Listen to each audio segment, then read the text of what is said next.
ओम श्री गणेशाय नमः। ओम श्री परमात्मने नमः। सभी गीता प्रेमी साधकों को सादर प्रणाम के साथ जय श्री कृष्ण। परम श्रद्धेय स्वामी श्री रामसुखदास जी का प्रवचन दिनांक 21 अक्टूबर 1993 के कुछ भाव यहाँ प्रस्तुत करते हैं।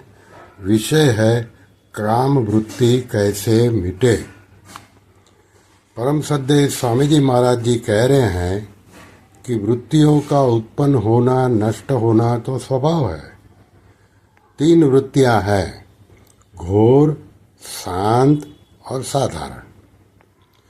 काम, क्रोध, लोभ, मोह, मद, मत्सर ये बताए हैं।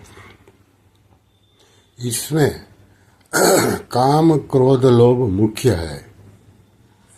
इसमें भी काम मुख्य है सबसे। काम से बाधा पड़ने से क्रोध आता है और काम की पूर्ति होने से अनुकूलता आती है तो लोभ हो जाता है। तो कामना मुख्य है। ऐसा होना चाहिए, ऐसा होना चाहिए, इसके साथ ऐसा नहीं होना चाहिए, यह भी होता है। तो कामना उत्पन्न होती है पर उधर ध्यान नहीं देते। देखो, प्रकाश में कार्य होते हैं, आते जाते हैं, पर प्रकाश में फर्क नहीं पड़ता। ऐसे ही काम क्रोध आते हैं जाते हैं, उसके साथ न मिले, विवेक रहे। इससे कैसे बचे? ये वृत्तियां तो आती जाती है पर आप हरदम रहते हो। जागृत, स्वप्न और गाढ़ नींद में भी मैं तो ऐसा ही रहता है। ऐसे ही काम क्रोध आदि विकारों में भी मैं रहता हूँ, क्योंकि काम क्रोध आदि उसमें यानी कि आप में है ही नहीं। एक विचार करना है कि मुझे इसके वशीभूत नहीं होना है।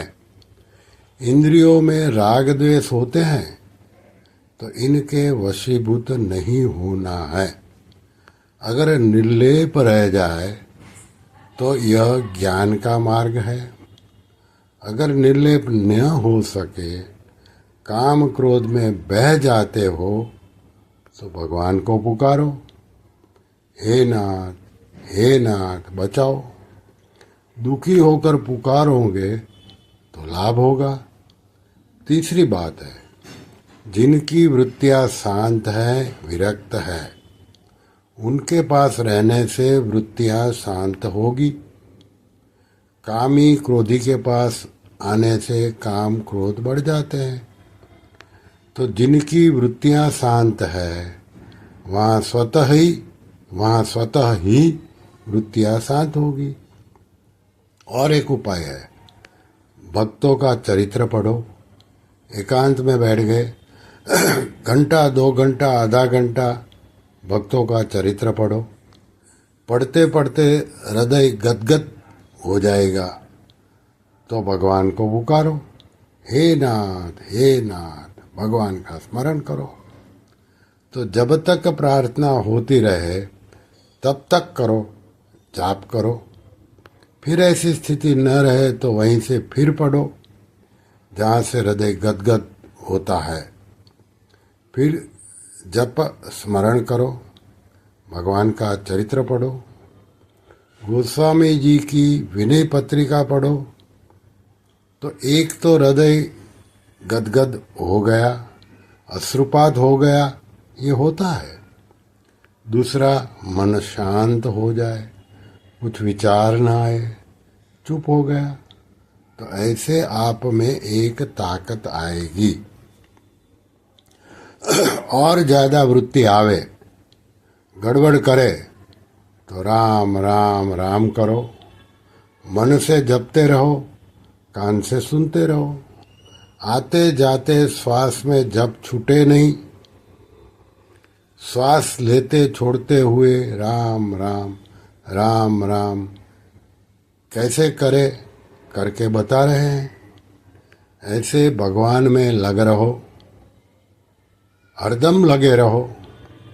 ज़्यादा वृत्तियाँ खराब हो तो संतों के पास चले जाओ, साधकों के पास चले जाओ, नहीं तो पुस्तक पढ़ने लग जाओ, गीता पढ़ने लग जाओ, गीता का उल्टा पाठ करो।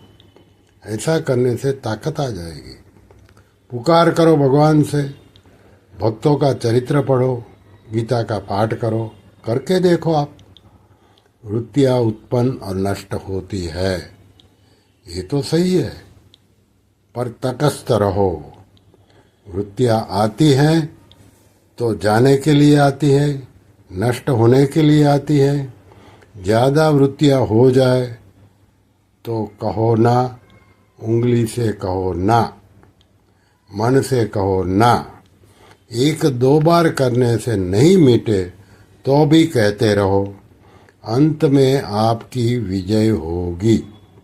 सत्संग से बहुत लाभ होता है। कीर्तन हो रहा हो वहाँ कीर्तन करो, भक्त चरित्र पढ़ो, भगवान के चरित्र पढ़ो, कीर्तन करो, करके देखो। घंटा 2 घंटा अनुत्साह नहीं होना चाहिए। विजय अंत में आपकी होगी। सच्ची बात बतावे, यह तो आते जाते हैं पर आप रहते हो। नारायण नारायण नारायण नारायण। श्री कृष्ण शरणं मम, श्री कृष्ण शरणं मम, श्री कृष्ण शरणं मम। ओम कृष्णार्पणमस्तु।